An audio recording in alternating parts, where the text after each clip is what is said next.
यता हाम्रो बहिनीसँग भलिबल गेम चलिरहेछ है। यो चाहिँ 2 मिनेटको हो।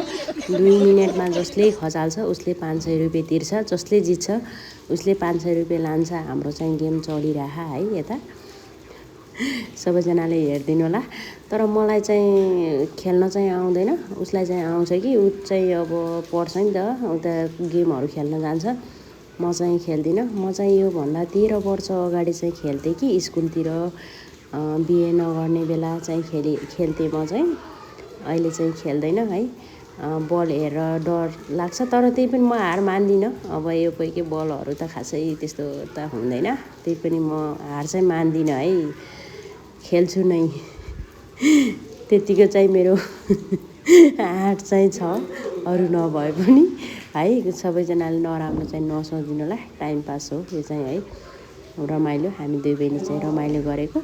जसले जित्छ 500 रुपियाँ लाने तैँले, अनि मैले हारेँ म 500 रुपियाँ, तैँले हारे तैँले 500 रुपियाँ भनेर यसरी गेम खेलिराखौँ। तर खचाले छैनौँ है, एकचोटि पनि खसेको छैन।